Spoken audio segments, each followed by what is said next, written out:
Tap the bell icon after subscribing and turn on notifications and you'll never miss a video again. Thanks, guys. What's going on internet? The Black Hokage here, aka TVH, and to be honest, ever since I dropped my Live 18 review, link in the description box below, people have been asking me if I would do an NBA 2K18 review. I mean, I haven't done a review for a 2K game in a while, so I said, fuck it, let's go for it.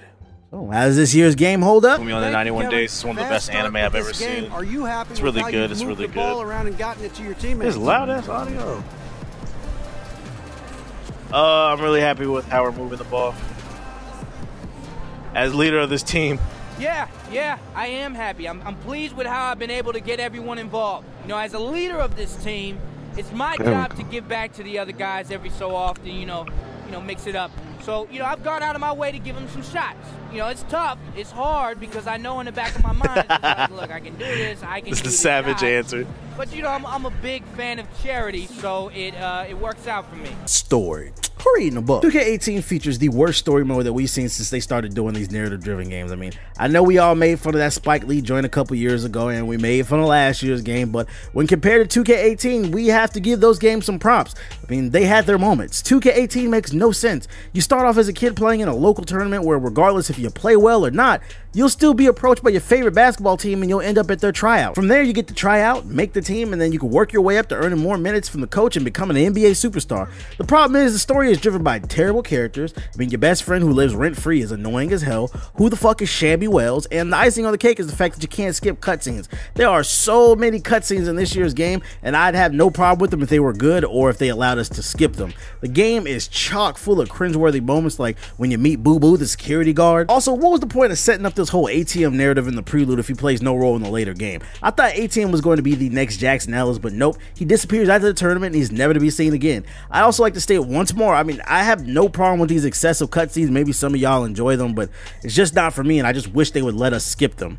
Thank God that there's been improvement in the gameplay. This year's game is the smoothest 2K yet. I instantly felt the improvement in the game's fluidity in the prelude, and naturally only further when I got the full game. Control is important, and this year's game gives you more control than ever. The icing on the cake is the fact that 2K finally lets you track your badge progress. No more guessing, no more going online watching guides, just do what needs to be done and you'll see those badge meters go up. This year's shot meter has been changed also. They've opted for a more vertical shot meter, which feels more natural when shooting. I mean, these small tweaks are great, but I couldn't tell you what else I noticed that was new in this year's game. For the most part, the game is the same. Controls have barely changed. I mean, it's still the same buttons to call for a screen, set, one call plays, throw alley-oops, or fancy passes. It's all the same. Obviously, you shouldn't fix something that isn't broke, but I couldn't help but feel like they could have done more with the gameplay if they weren't so focused on the shallow neighborhood. Allow me to address the elephant in the room. The neighborhood looked awesome when they first dropped the trailer this summer, but in execution, the neighborhood is whack. It does nothing to enhance the gameplay experience. If anything, it brings it down in my opinion. No longer can I open a menu and go clothes shopping. I have to run down a street at a moderate to slow pace for a half an hour just to go shopping or play Pro-Am.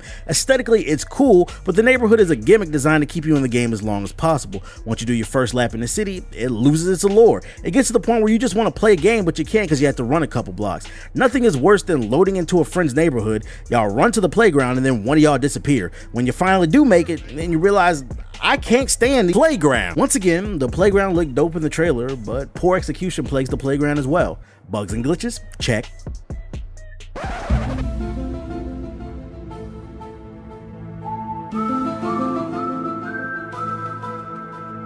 Look at there you go.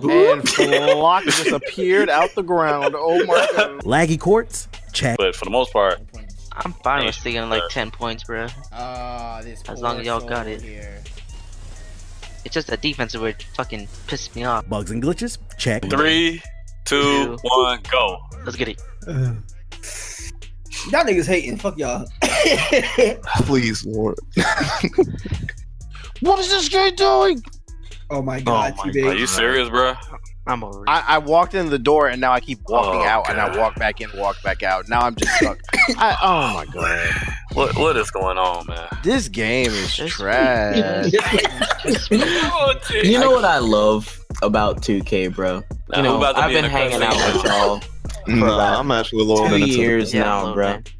2, 3 years, and Ma'am, it without fail, TV every is year loaded. y'all complain about this game. And the icing on the cake is the park is full of dribble gods who think they're good because they speed boost, left, right, cheese, and abuse the lag. What I'm trying to say is the park just ain't for me. If I can say one positive thing about the park is it's nice to see the game start up quickly. You play one game, win, and then another team is right up the bat. It's just a shame that the playground experience is 50-50. I believe the saving grace of 2K18 is Pro-Am. I was shocked, people. I repeat, I was shocked to see how smoothly Pro-Am ran this year. At least the walk-on portion of Pro-Am, the other half still needs some work.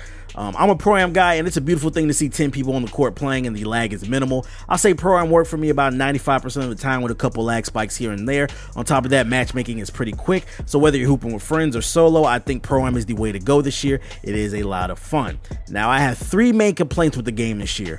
One of them is the big men. What's going on with the big men this year, 2K? It is so easy to strip them of the ball. I understand if they're over dribbling, but there's a lot of BS going on this year. I'm a pass first point guard who loves to play the pick and roll with my big, and nothing is more annoying than passing the ball to my big who has a clear lane and he fumbles the ball before catching. Now the defense closes in on him and I don't get my assist. Some sliders need to be adjusted, showing the big men love because this year they feel weak. 2K also needs to fix the phasing. Phasing through people is far more prevalent in this year's game than past.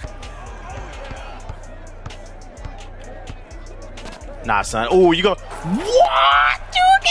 This man says through me. I am sick and tired of locking someone down only for them to phase through my body. They'll get a lane to the hoop, score, and then I get hit with a defensive breakdown. It's not fair to people who take pride in playing solid defense. They need to do something about their animations because right now it's just not cutting it. I also can't stand how in this year's game, everything's dictated by VC. All the previous years, the community buying VC has finally come back to bite everyone in the ass. 2K is making more of you suckers buying VC than the actual game, and it shows. VC dictates everything in this game. Want a new haircut? Call up some VC. Want to wear that shirt that you designed and the community voted for to be in the game?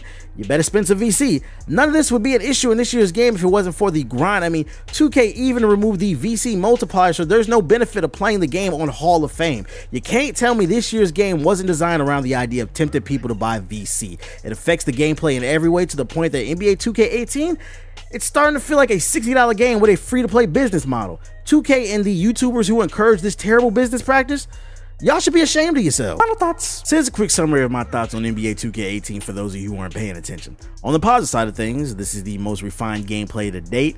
The game finally added badge tracking in it, and Pro-Am is awesome. On the negative side of things, the story's ass, there's unskippable cutscenes, the neighborhood serves no purpose, the playground is laggy and glitchy half the time, big men seem to be nerfed, phasing is still going on, and VC just is out of control in this year's game. Look, in a way, this is the best and the worst 2K in recent memory. They did improve the one thing that I care about the most, which is the Pro-Am, but that didn't change the fact that this game has been padded with a bunch of fluff content that doesn't even work half the time.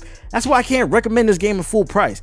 I'd say hope and wish for the game to have a price drops on one of those special Shaq editions of the game, so at least you can get some help with the VC, because this year the grind is out of control. If you don't see that price drop, then I don't know, man. You might have to skip it this year. Hey, thanks for watching the video. Hopefully you enjoyed it. If so, then consider hitting the like button, leaving a comment, and subscribing if you're new. If not, then consider pledging to my Patreon. That's patreon.com/GIupdates. I have a bunch of different rewards in line for those who choose to financially support me. Once again, that is patreon.com/GIupdates. There will be a link in the description box below. That's also the place where you'll find a link to my second channel that you can subscribe to for more content. That's youtube.com/GIupdates. There will be a link in the description box below to that channel as well. Let it bless you.